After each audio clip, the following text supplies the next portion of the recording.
Olá pessoal, bem-vindos e bem-vindas à nossa aula de hoje. Estamos iniciando a segunda parte da disciplina Alfabetização, Fundamentos, Processos e Métodos, e nessa segunda parte nós vamos tratar mais das questões práticas, do trabalho de alfabetização e letramento em sala de aula. E antes de começar, é importante a gente falar o seguinte: ao longo dessa evolução do pensamento sobre esse trabalho com a alfabetização, foram acontecendo algumas distorções, né? Falamos dos usos das cartilhas, de como elas pretendem homogeneizar o processo de alfabetização das crianças, o que não é possível, né? Por isso nós não aconselhamos esse trabalho com a silabação. Não quer dizer que não vamos trabalhar com sílabas, né? Então, essas são algumas distorções, né? Então, a primeira questão que se pensou quando essa proposta construtivista veio substituir o trabalho feito com as cartilhas, a primeira questão que se pensou foi: não se trabalha mais o alfabeto, né? E não é verdade. É fundamental que as crianças conheçam o alfabeto, tanto a forma das letras, como o nome das letras, como o som das letras, né? É fundamental para o processo de alfabetização dela. O que não é adequado, né? É fazer o que as professoras faziam antigamente, fazer copiar o alfabeto todos os dias. Então copiava-se o nome da escola e aí o alfabeto inteirinho todos os dias. Então são práticas ou de atividade para decorar as letras, né? Ou escreva não sei quantas vezes para decorar as letras. Então, é esse o trabalho que a gente entende como inadequado, né? As crianças precisam conhecer o alfabeto? Precisam sim, obviamente precisam, mas de uma forma lúdica, né? Um trabalho que pode ser feito desde a educação infantil, que é preciso que seja feito desde a educação infantil, né? E as crianças não vão deixar para conhecer as letras quando elas chegam na escola, elas já conhecem, né? Elas têm contato, algumas letras elas guardam de nome, a letra do pai, a letra da mãe, as letras do nome dela, né? Então a criança ela já vem para a escola com algum conhecimento sobre as letras, né? Mas é importante, fundamental, que a escola, principalmente a educação infantil, trabalhe essa questão do conhecimento das letras, do som das letras, do formato das letras, do nome das letras, né? Mas de uma forma lúdica. Outra distorção, então, não se trabalha mais com sílabas, né? Então, também não é verdade. A gente vai entender dentro desse processo do desenvolvimento psicogenético da criança, das fases que ela vai passando, em algum momento ela percebe que a escrita representa o som da fala, né? Então, nesse momento, a criança começa a fazer, então, essa relação do som das letras com as sílabas, né? E aí, nesse momento, a criança já começa a ter condições de compreender essa junção das sílabas. Então, a crítica, né, o problema com a silabação é a silabação das cartilhas, né? Ela começa como se as crianças estivessem todas na mesma fase, no mesmo desenvolvimento psicogenético, né? E como se elas fossem caminhando da mesma forma, né? Então agora nós vamos aprender as vogais, depois as consoantes simples, aí junto o C com A, K e aí vai. Então esse trabalho da silabação das cartilhas compreendia que todas as crianças iam caminhando no mesmo ritmo, e já se percebeu há muito tempo atrás que isso não é verdade, né? Então é dessa silabação que nós estamos falando, que nós somos contrários, né? Essa questão de a criança que ainda nem entendeu que a escrita representa o som da fala e ela tem que decorar sílabas, né? Ela tem que decorar aqui juntando B com A da Bá, né? Então são essas distorções dentro do processo. Mas nós vamos trabalhar com sílabas? Vamos sim, né? Ao longo dessa segunda parte, vocês vão percebendo que é fundamental, mas quando a criança já tem condições, né? Quando ela já está no que a professora Magda Soares chama de fase fonológica. Então tem a fase pré-fonológica, né? Quando a criança ainda não percebeu que a escrita representa o som da fala, e a fase fonológica que a criança já compreendeu. E aí ela já vai avançando com mais facilidade, né? Mas então é por conta disso, trabalhamos com sílabas sim, né? Mas em que momento? Essa é a pergunta, né? E uma outra questão, outra distorção é que não se trata então a relação grafema-fonema, né? O que eu escrevo com aquilo que eu falo. Isso também é uma distorção. As crianças quando elas percebem que a escrita representa o som da fala, então elas já têm condição, dentro de um trabalho paralelo de conhecimento das letras, né? E um trabalho de conhecimento do som dessas letras, do que elas representam separadas ou juntas, né? A partir daí essa criança vai conseguindo ampliar o seu conhecimento sobre a escrita, vai caminhando no seu desenvolvimento psicogenético da escrita, né? Mas essa relação grafema-fonema ela vai ser trabalhada sim, mas como nós falamos da sílaba, né? No tempo em que essa criança consegue compreender essas questões, ok? Então, já falamos, né? Isso é fundamental que o professor conheça. A criança, ela traz, quando ela vem para o primeiro ano, quando ela vem para a pré-escola, ela já traz uma bagagem de conhecimento da escrita, né?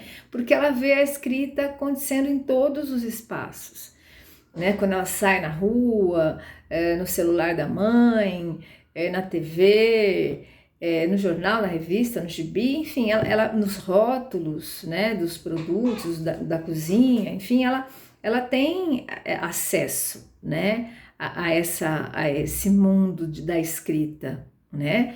É claro que quanto mais acesso essa criança tiver, quanto mais estímulo em casa, mais adiantada no seu processo de aquisição da escrita ela vai estar, né? Mas isso é fundamental. Por que é fundamental eu ter esse conhecimento?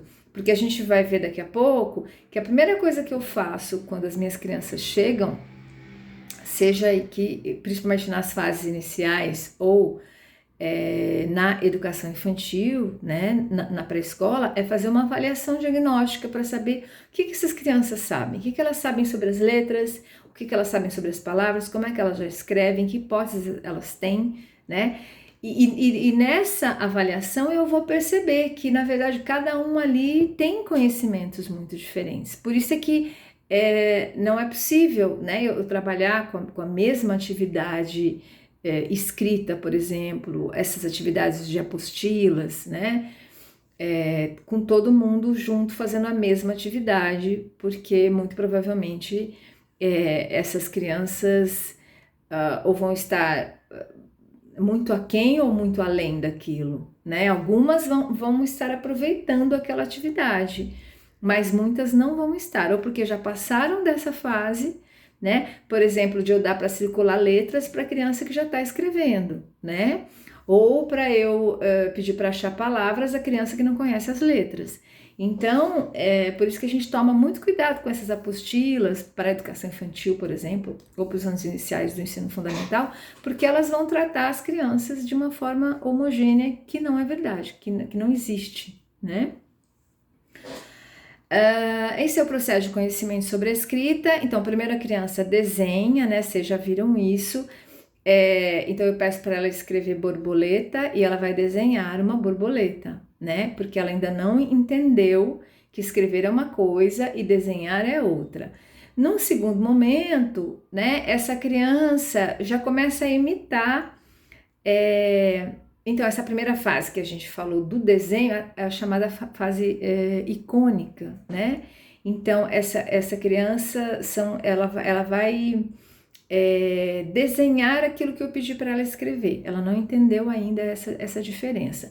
Numa segunda fase, que a gente chama de garatuja, a criança começa a imitar a escrita dos adultos. Ela já percebe que os adultos, quando estão escrevendo, não estão desenhando, né? Eles estão fazendo algum movimento com a mão. Então, ela começa a fazer também o que a gente chama de garatuja. Num terceiro momento, mas ela já percebeu que escrever e desenhar são duas coisas distintas, então já é um passo a mais.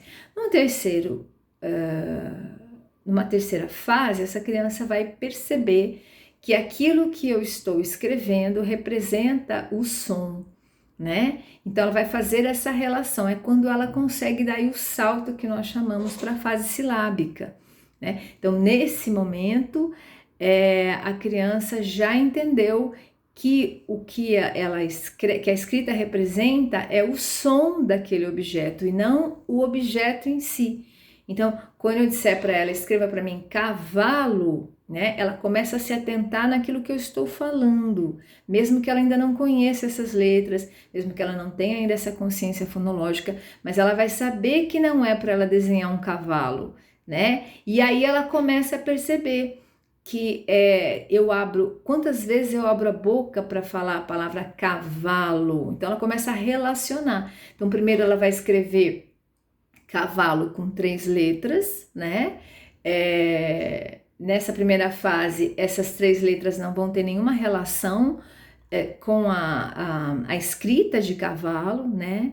Ela pode, por exemplo, escrever para o K o M, para o VA o S e para o LO o I, por exemplo. Não tem nenhuma relação fonológica, né? Mas ela já sabe que a escrita representa o som, né? Nesses pedacinhos, nesses 3 pedacinhos.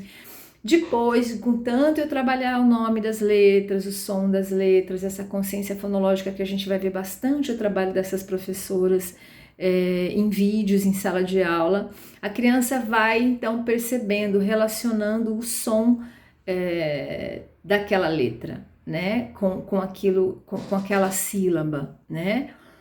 E numa quarta fase ela passa então a compreender esses fonemas, essa relação do cavalo, C com A, o V com A, o L e o O, né? Então ela já consegue relacionar esses sons das sílabas, né? Isso tudo é uma construção. Portanto, fase pré-fonológica, fono tem a ver com som. A criança ainda não percebe que a escrita representa o som, né? E na fase fonológica, a partir da fase silábica, essa criança já estabeleceu esta relação, ok? Algumas hipóteses, segundo Emília Ferreiro, as crianças utilizam na sua escrita pré-fonológica. A Emília Ferreiro não fala em fase pré-fonológica. Quem vai dar essa distinção é a professora Magda Soares, né? A professora Emília Ferreiro coloca essas crianças na fase pré-silábica, né? Pré-silábica, antes da sílaba, ok? Nessa fase pré-silábica ou pré-fonológica, que são a mesma coisa, a criança vai se utilizar, né? Ela tem algumas hipóteses, né? Então, uma delas primeiro eu preciso de no mínimo 3 letras para escrever alguma coisa, né? Então, às vezes a criança pode até escrever com uma letra só, mas isso é mais raro. Geralmente as crianças colocam bastante letras, né? E geralmente elas têm essa hipótese de no mínimo eu preciso de 3 letras para escrever alguma coisa. Uma outra hipótese é a variação de letras, né? Então, por exemplo, se eu digitar uma lista de animais para essa criança que ainda está nessa fase pré-silábica, ela pode escrever esses animais todos da mesma forma, usando, por exemplo, as letras do nome. Se ele se chama Fábio, ele vai usar o F, o B e o A, né? Só que em cada palavra que ele for escrever, ele vai colocar o F, o B e o A numa sequência diferente. FBA, FAB, BAF, né? São as únicas letras, entre aspas, de repente, que ele conhece, mas ele sabe que são palavras diferentes, eu preciso escrever de formas diferentes. Então, essa é uma outra hipótese ainda nessa fase pré-silábica. E muitas vezes, para as crianças nessa fase pré-silábica ou pré-fonológica, a escrita está relacionada ao tamanho dos objetos. né? Então, por exemplo, uma formiga, ele vai escrever com pouquinhas letras, e um boi, ele vai escrever com um monte de letras, porque para ele relaciona ainda ao tamanho do animal, do objeto, enfim. Ok? Nessa fase, o que é muito importante nesse trabalho, que nós vamos ajudar essas crianças a caminhar nesse processo de alfabetização, é o uso da letra bastão ou a letra de forma maiúscula, né? A partir do momento que essa criança já está no nível alfabético de escrita, que já vou trabalhar a ortografia com ela, aí tranquilo eu apresentar as outras letras, né? Quer dizer, as outras letras podem ser apresentadas, o que não se pode é cobrar que essa criança escreva com elas. Essa criança que está ainda na fase pré-fonológica ou fonológica, na fase silábica, né? Ela ainda está aprendendo a lidar, né? A fazer essa relação do som com aquilo que ela escreve. Ela tem que pensar em que letras colocar, quantas letras colocar, aonde colocar essas letras. Então, um tipo de letra como a letra cursiva vai atrapalhar bastante o processo dessa criança, né? Então, por isso a gente prefere sempre a letra de forma, a maiúscula, né? Ou a letra bastão, que a gente chama, porque as letras estão nela mesma, né? Como assim? A letra cursiva, se eu vou desenhar abacate, né? A criança tem que pensar onde é que terminou o A, onde é que começou o B, onde é que terminou o B, onde é que começou o outro A. Isso é uma complicação, né? Sendo que as letras bastão ou letra de forma maiúscula, elas são elas mesmas, são compactas, né? Então, para a criança lidar com elas, com essas letras móveis, né? Com a própria escrita da letra, é muito mais tranquilo, é um problema menos que ela tem, ok? Depois eu vou trabalhar com essa letra cursiva, vou ensinar o traçado dessa letra, porque também não vou trabalhar com essa letra agora, mas também não é para eu desmerecer essa letra. Como é a letra que a gente geralmente mais usa por ser uma grafia mais rápida, né? Então é importante que quando essa criança já estiver nesse nível alfabético de escrita, que eu ensine o traçado da letra, porque a criança também não vai aprender sozinha, né? Que daí a gente corre aqueles riscos de a criança traçar de qualquer jeito, do jeito que ela imagina que é. E aí depois para a gente corrigir é complicado, né? Não estou falando de caderninho de caligrafia, que geralmente eles não precisam, né? Alguns alunos vão precisar, né? Mas é 1 ou 2 numa sala de 30 a 40, né? No geral, eles não precisam, né? Mas eu fazer junto o traçado das letras, mostrar como começa, onde termina, isso na hora que for a hora é importante, ok? Outra questão que eu preciso aprender a fazer é avaliação diagnóstica. Vocês vão ver também tudo isso aí ao longo das próximas aulas. O que é essa avaliação diagnóstica? Avaliação diagnóstica dos níveis de escrita, para eu saber o que o meu aluno já pensa, já sabe, já conhece sobre a escrita, né? Isso eu posso fazer na educação infantil com as crianças de 5 anos, quando elas estão chegando.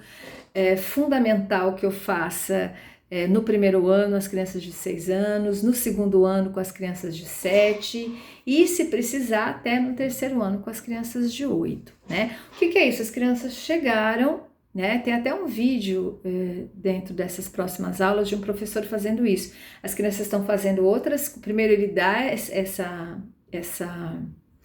aliás, as crianças estão fazendo outras coisas que ele vai chamar a criança uma por uma para que ele possa dar esse ditado para as crianças escreverem. Tem professores que vão dar esse ditado para todo mundo junto, né? Mas eu não aconselho por quê? Porque às vezes a criança pode olhar o que o colega do lado fez e fazer igual, e aí você não vai ter uma avaliação fidedigna do que de fato ela sabe e do que ela copiou, né? Então, como é que eu faço essa avaliação? Eu chamo criança por criança, corto uma folha de sulfite em 4 partes ou em 2 partes, enfim, para não deixar uma folha enorme para essa criança escrever, né? Se perder nessa folha.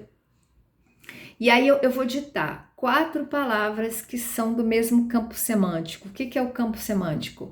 Que são palavras próximas, palavras que têm a ver, né? Então, nomes de animais, nomes de frutas, nomes de coisas que tem na sala de aula, nome de coisas que a mãe usa para costurar, nome de coisas que tem na cozinha, né? Então, são palavras que têm a ver, né? Elas estão combinadas, né? Então, e aí eu sempre vou começar com a palavra polissílaba. Primeiro a palavra de 4 sílabas, depois de 3, depois de 2 sílabas e por último de uma, né? Por que essa ordem? Porque justamente a gente acabou de falar que muitas vezes a criança, na sua maioria, ela tem a hipótese mínima de 3 letras. Então, se eu já dito para ela uma palavra que tem uma sílaba só, então, se essa criança já tem essa consciência do som, né? Ela vai colocar uma letra só para a palavra rã, por exemplo, né?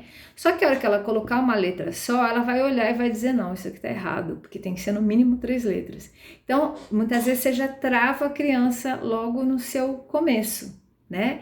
Porque quando eu vou pedir essa avaliação, quando eu vou dar essa avaliação para a criança fazer para mim, eu tenho que deixar claro para ela que ela vai escrever do jeito dela, do jeito que ela acha que se escreve, porque a primeira resistência das crianças é essa, eu não sei escrever, né? Então você vai dizer para ela, você vai escrever do jeito que você acha que é, do jeito que você sabe. Então eu vou ditar para você 4 palavras e uma frase e você vai escrever para mim do jeito que você acha que se escrevem essas palavras, ok? Aí você vai ditar, a criança vai escrever uma embaixo da outra, né? Então, primeiro uma polissílaba, por exemplo, objetos que tem na sala de aula. Então, primeiro, apagador. Escreva para mim apagador. E é importante que na hora que eu ditar essa palavra, eu dite a palavra inteira, em alto e bom som, mas sem silabar a palavra. Então, a palavra é apagador, apagador. E não apagador, porque daí eu já estou induzindo a criança nessa silabação, né? Então, é importante simplesmente falar a palavra, repetir quantas vezes precisar, né? Mas a palavra inteira sem silabar. Em seguida, exemplo, caneta. Escreva para mim a palavra caneta, né? Embaixo de apagador.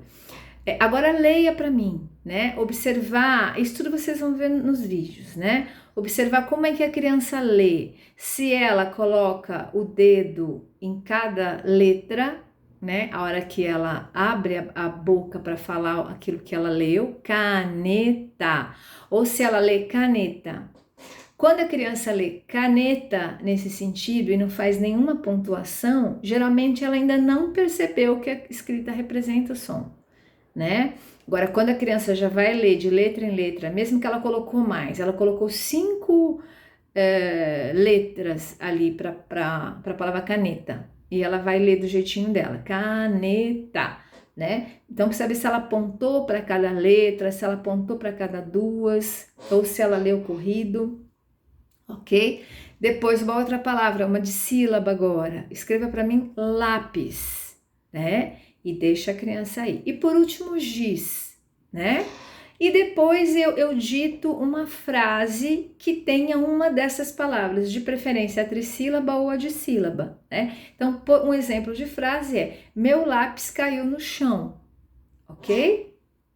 E aí a gente vai perguntar: nossa, mas chão, lápis são palavras que as crianças pequenas não estão acostumadas a escrever.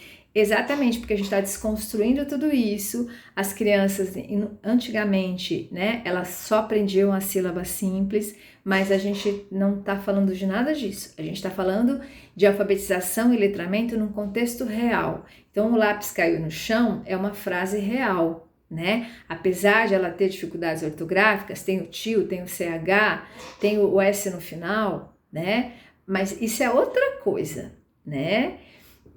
Portanto, principalmente com 5 anos, com 6 anos, com 7 anos, a gente não espera que a criança escreva com a ortografia que a gente dessas palavras que a gente está ditando, né? Mas é justamente isso que a gente quer saber, o que ela já sabe sobre a forma como se escrevem essas palavras. ok? Então, fiz esta avaliação, né, de 4 palavras do mesmo campo semântico, uma frase. Para que a frase? Para a gente perceber se a criança escreveu do mesmo jeito que ela escreveu a palavra sozinha, ela escreveu dentro da frase, ok? Pedi para ela ler a frase também, pedi para ela escrever o nome dela nessa folhinha, até para você comparar depois, se ela ainda não conhece as letras, se ela usa as letras do nome dela, né? Ou se ela está numa fase pré-fonológica, ela já sabe escrever ou copiar o nome, mas ainda não usa as letras do nome. Então, tudo isso é importante, ok? E, então, essa avaliação eu faço sempre no começo do meu trabalho, né? Seja com que idade for, justamente para eu conhecer. Aí é que eu vou avaliar, né? Se essa criança está nesse nível pré-silábico, né? Na fase icônica ou de garatuja, ou já usando letras, né? Se ela está na fase silábica, se ela tem valor sonoro na fase silábica ou se ela não tem valor sonoro, se ela já está caminhando para o silábico alfabético, que é aquele nível em que a criança ora usa 2 letras para uma sílaba, ora usa uma letra só, né? Ou se ela já está alfabética, ou se já usa traços de ortografia, né? Então, e a partir daí é que eu vou planejar o meu trabalho, então, com essa turma, ok? Portanto, são 3 elementos, né? 3 desenvolvimentos que essa criança precisa ter para avançar no seu processo de alfabetização, né? Então, ela precisa caminhar nesse desenvolvimento psicogenético, né? Nesses níveis de escrita, pré-silábico, silábico, alfabético, enfim. Ela precisa caminhar nesse desenvolvimento, nesse conhecimento a respeito da escrita. Ela precisa ter o desenvolvimento da consciência fonológica, né? Então, saber que a escrita representa o som da fala, conhecer o som das letras, o som dos fonemas, quando essas letras se juntam, que som que elas fazem, né? Então, isso é fundamental. E, portanto, mais fundamental ainda, o conhecimento das letras, ok? Então, 3 desenvolvimentos que caminham junto no meu processo de alfabetização, no meu trabalho de alfabetização dessas crianças, né? É o conhecimento das letras, a consciência fonológica e o desenvolvimento psicogenético, ok? E, portanto, o meu trabalho de conhecimento das letras, de atividades lúdicas, do conhecimento das letras e de atividades lúdicas, de conhecimento de consciência fonológica, vão ajudar a minha criança a caminhar nos níveis de escrita, né?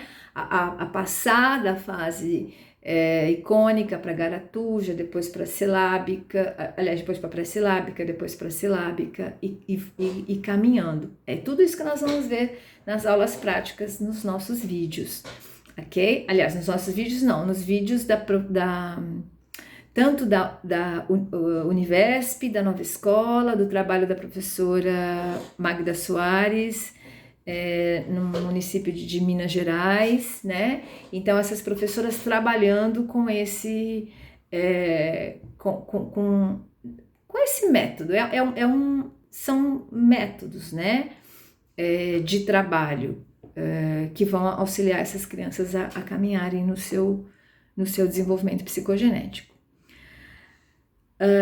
E esse trabalho, já falamos disso, né, do conhecimento das letras, dessa consciência fonológica, né, ele deve começar já na educação infantil, né, desde as crianças pequenininhas, vamos ver isso também. E um exemplo que vocês vão ver bastante no trabalho dessas professoras, para trabalhar essa consciência fonológica, é a questão de levantar os dedos para cada vez que se abre a boca, né? A gente vai lembrar do Piaget, do pensamento concreto, né? Então, a criança nessa fase, ela precisa relacionar alguma coisa concreta com essa coisa simbólica, né? Então, quando eu disser para ela, escreva para mim cavalo, eu vou ajudá-la a pensar em como é que eu escrevo cavalo, né? Pensando em quantas vezes ela abre a boca para escrever cavalo, e cada vez que ela abrir a boca, ela levantar um dedinho, né? Então, cavalo. Quantas vezes você levantou? Quantos dedos você levantou para falar cavalo, né? Então, escreva para mim aí cavalo com 3 letras. Nesse momento, ela vai escrever uma letra para cada sílaba, ok? Então, essa prática do dedinho para consciência fonológica, ela é muito interessante. O trabalho com as rimas, né? Então, de um livro surgiu a palavra natureza. Vamos ver o que rima com natureza? Soldado rima com natureza, né? Beleza rima com natureza, né? Então, essas rimas, o trabalho inicial dos nomes dos colegas. Vamos olhar o nome do Gabriel. O que começa igual? Gaveta começa igual Gabriel. Prateleira começa igual o Gabriel, né? Para ela começar a perceber tudo de forma lúdica, né? Ela vai então conhecendo, vai desenvolvendo essa consciência fonológica, ok? Como é que termina? Gabriel rima com anel, rima com bolacha, rima com pastel, né? E esse trabalho é fundamental das letras, do conhecimento das letras e dessa consciência fonológica, né, do som das letras e dos fonemas, das sílabas, enfim, principalmente para a criança que está ainda na fase pré-fonológica, ok? O trabalho do professor, né, nesse processo é ajudar a criança na organização do seu pensamento sobre a escrita para fazê-la avançar no seu conhecimento sobre a escrita. A gente vai ver muitos dos nossos vídeos a professora fazendo um trabalho individual com essa criança, porque esse trabalho de alfabetização, ele tanto é feito de forma coletiva, todo mundo junto, de forma individual, para a criança pensar ali ela mesma, e em pequenos grupos, né? E a gente vai ver que no trabalho individual, ou de avaliação, ou de intervenção que essa professora está fazendo com essas crianças, vocês vão perceber que ela vai intervindo, vai fazendo a criança pensar, mas no tempo da criança. Então, se essa criança está ainda nessa fase pré-fonológica, né, ela, por exemplo, vai escrever uma letra para uma palavra enorme, ou vai escrever 10 letras para uma palavra salada, por exemplo, né? Essa professora, ela vai fazendo perguntas para que essa criança perceba, olha, salada, quantas vezes eu abri a boca, quantos dedinhos você levantou? Mas ela nunca vai dizer para a criança, olha, apaga aí, salada começa com S para começar. Não é nada disso, né? Então, quando eu estou fazendo um ditado para essa criança ler, né, eu estou ditando palavras para ela pensar sobre a forma como ela vai escrever. Não é para ela escrever certo, né? Vou dar uma lista de frutas, eu quero que ela escreva tudo certinho. Não, se a criança ainda não está numa fase alfabética, ela não vai escrever, né? Mas, então, é importante a gente pensar, repensar o conceito de erro, né? Nessa fase, a criança não está escrevendo errado. A criança está construindo o seu conhecimento sobre a escrita, né? Então, se ela escrever salada com 10 letras, né, todas soltas, ela está construindo isso. Então, não é para dizer para não, olha, salada começa com S. Olha quantos As tem em salada, né? Olha, então a intervenção não é essa. A intervenção adequada, justamente vocês vão ver ao longo dos vídeos, né? É fazer a criança pensar. Principalmente, então, no som. Olha, quantas vezes você abre a boca para falar salada, ok? Então, prestar atenção nisso. Agora, de acordo com o nível da criança, a criança já está no nível silábico alfabético, né? Então, essa professora já vai fazer uma outra intervenção, mas ela nunca vai dizer para ela, olha, apague isso e ponha isso, né? O que ela diz para apagar? quando essa criança, por exemplo, escreveu dinossauro e colocou 10 letras. Aí ela pede para a criança lê dinossauro em 4 letras, ela põe o dedinho em 4 letras. Aí a professora pergunta, ué, mas e esse resto aqui? Não serve para nada? Não, então o que a gente pode fazer? Pode apagar. Aí vai apagar, né? E a professora vai ficar muito satisfeita quando a criança escrever dinossauro com 4 letras, né? Isso é erro? Não, isso não é erro, né? Isso é uma construção. Aí a criança vai perguntar para mim, mas professora, tá certo o meu dinossauro? Você vai dizer, tá bom, não tá certo nem tá errado, né? É uma construção, tá bom. Uma outra coisa que é importante, né, vocês vão ver ao longo do vídeo também, as professoras fazem esses ditados, né, com as crianças e vão guardando, colocam a data e depois fazem outros quando essas crianças já estão avançando de nível e mostrar para a criança comparar. Olha como é que você escreveu dinossauro hoje, olha como que você escreveu no mês passado, né? Para a própria criança ser responsável por essa aprendizagem dela, para ela compreender isso que está acontecendo, ok? Então já falamos bastante sobre o trabalho com os nomes, né? Que é muito importante o trabalho com o nome da criança, com o nome dos colegas. Os nomes são muito aliados nesse processo de alfabetização, porque eles permitem que a criança tenha como referência esses nomes, né? Então é importante que na minha sala de aula 4 anos, 5 anos, 6 anos, 7 anos, eu tenho uma lista, né, à altura dos olhos das crianças, com os nomes, né, os primeiros nomes, né, ou quando é Maria Clara, o nome composto, mas não necessariamente o sobrenome, porque aí você tem deixa o sobrenome mais para frente, né, então, esses nomes escritos em letras grandes, letra bastão, na ordem alfabética, né, os nomes dos alunos das salas, que ali você vai trabalhar bastante com esses nomes, até para fazer chamada. Vamos olhar quem veio hoje, de quem é esse nome, né? Quem vai colocar lá? As crianças que o nome começa com a letra A.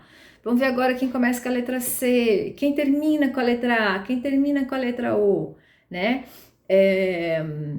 Que nomes parecem, com que parece esse nome aqui, né?